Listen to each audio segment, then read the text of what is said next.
په 1950 کې چین خپل فوج کوریا ته لېږلی وي او چین کوریا په خپله قبضه کې اغستې وي. دینه بعد د چین فوج او د امریکا فوج په منځ کې یو غټ جنگ وشي. نو راځئ چې د کهانۍ شروعات څه داسې وکړو. په 1950 کې چین خپل فوج کوریا ته لېږلی وي او کوریا په خپله قبضه کې اغستې وي. خو یو مسله دا وي چې دې ته نږدې په جنوبي کوریا کې د امریکا فوج هم پروت وي. په دې ټایم د چین فوج ډیر زیات یریدو د امریکا فوج نه. او دا وي که موږ د امریکا په فوج باندې حمله ونه کړه نو د امریکا فوج به موږ نه د هر څه په خپله قبضه کې واخلي. نو دې ډېرې یارې د وجې په کرالینګ باندې روان شو. په دې ټایم کې ډېر زیاته یخیان وګوري هغې وایي دا خو مړه دي. نو هغه یو بل ته وایي چې واپس ځو هسې بې ډزې نه کوو دا خو مړه شوي دي د یخنۍ د وجې نه. نو د امریکا فوجي د بل فوجي ته وایي چې زه به د مزې دپاره په دې لاشونو باندې یو څو ډزې کوم. دغه فوجي د هلیکاپټر نه یو لس ډزې په دې لاشونو باندې وکړي. په دې ډزو د وجې نه د چین یو څو فوجیان په ملا باندې لګي. دا کم فوجیان چې په ملا باندې لګي د ډېر یخ د وجې او ډېر تکلیف د وجې نه دوی وخوځي. د چین دا کمانډر ورته وایي چې خوځېږي ما خو هغې ته ډېر زیات تکلیف وي د هغې د لاسه د هغې خوځېږي. نو په دې ټایم کې د هلیکاپټر د پایلټ ته پته ولګي چې دا ژوندي دي. هغه هلیکاپټر لږ غونته کې راکته کي وګورئ دا مړه دي او که ژوندي دي. اوس د چین دا کمانډر په یو دوه کې حیران دی. دوی دا هلیکاپټر راکته کړو نو دوی ته به پته ولګي چې دا خو ژوندي دي.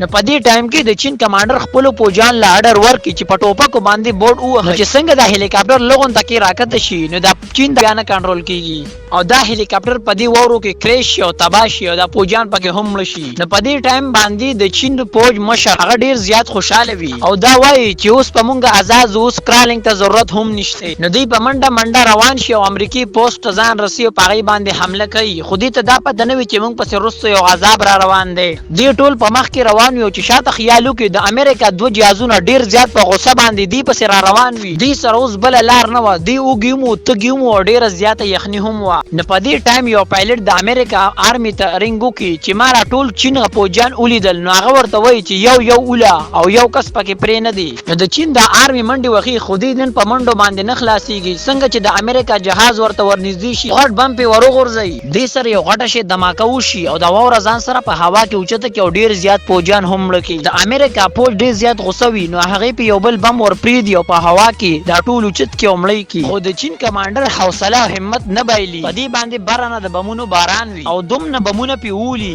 چې دا واوره اوبو ته بدله شي. کله چې دې جهازونو سره بمونه ختم شو نو بره نه بیا فایرنګ شروع کړو او ډېر زیات فوجیان یې پکې د بره نه وویشتلو. نو د چین په یو ځنګل کې پناه واخلي. دوی په دغه ځنګل کې یو بل له پټۍ کوي. نو په دې ټایم د امریکا 3 جهازونو ته اطلاع میلاو شي چې د چین فوج په یو ځنګل کې پناه اخیستې ده. څنګه چې د چین دا فوج بره خیال وکړي نو یو 3 جهازونه بیا دې پسې را روان وي. دا جهازونه چې څنګه دې ته رانږدې شي نو دوه بمونه هر یو جهاز په دې باندې غورځي. د کمانډر ته وایي چې راځئ ځو دې سره نه کېږي خپل ملک ته به ورشو. نو دا کمانډر ورته وایي چې یوازې هم پاتې شم تر څو چې مړ شوی نه یم نو دې سره به جنګېږم. اوس په دې ټایم د امریکې ټول فوجیان خپل پوسټ ته راشي او د خپل فوج کمانډر ته وایي چې موږ له اوس چوټي راکړه موږ د چین ټول فوجیان مړه کړل چې موږ چکر وله لاړ شو. خو دې ته دا پته نه وي چې د چین کمانډر به موږ سره څه کوي. د چین کمانډر په یو ځنګل کې پناه اخیستې وي خپلو زخمیان له پټۍ مټۍ وکړي او دوی په دې ځنګل کې یو میاشت تېره کړي او جنګ ته ځان برابر کړي. اوس د چین دا فوجیان د امریکې پوسټ ته نږدې شوي وي. څوک په کرالینګ روان وي څوک په ناسته او څوک په ولاړه. خو دوی چې څنګه پوسټ ته نږدې شي او خیال وکړي نو د امریکا فوج ناستې شراب ګاډي او ټینکونه ورته ولاړ وي او د امریکې فوج ډېر زیات خوشحاله وي او انجای کوي او ځان سره وایي چې موږ د چین فوجیان ډېر بې دردۍ سره مړه کړي دي. چې چین دا کمانډر څنګه دا وویني نو ډېر زیات غوسه شي. نو دا چین دا کمانډر اډر وکړي چې بمونه پرې وروغورځوي. چې دوی په څنګه بمونه وروغورځي نو د امریکا دا فوجیان یو دوه کې حیران شي. بمونو سره فوجیان تڼې ونې شي او پرېوځي مړه شي. نو دا چین دا فوجیان په یو پیره بیا بمونه وغورځي او هغه ټول فوجیان مړه کړي. خو د امریکې د فوجیانو د ټینکونو نه په دې باندې ډزې شروع کړې. خو د چین دا کمانډر ډیر زیات هوښیار وي. دا ټول ټینکونو ډرایوران ولي او ټینکونه ته واخلي. اوس د چین دا فوجیان د امریکا دا پوسټ قبضه کړي او دا پوسټ کې ډیر وخت تیر کړي او ډیر زیات خوشاله وي. دوی په دې پوسټ کې 2 میاشتې تیر کړي او بیا ورته د خپل ملک د طرفه اډر وشي چې دې پوسټ نږدې یو 2 ښارونه دي هغه هم قبضه کړي. په دې ټایم کې د چین د فوجیانو تعداد ډیر زیات کم وي. دوی چې څنګه دغه ښارونو ته نږدې شي نو د امریکا فوجیان په ډزې شروع کړي. نو دوی سره یو غټ پلین وي او په دې پلین باندې دوی د امریکا ټول فوجیان مړه کړي او دغه ښارونو ته هم قبضه کړي. دا واقعه په 1950 کې په کوریا کې راغلی وه چې د چین فوجیانو امریکا له ډېر غټ شکست ورکړی. او دوستانو که دا ویډیو مو خوښ شوی وي نو د چینل در سره ضرور سبسکرایب کړئ. والسلام.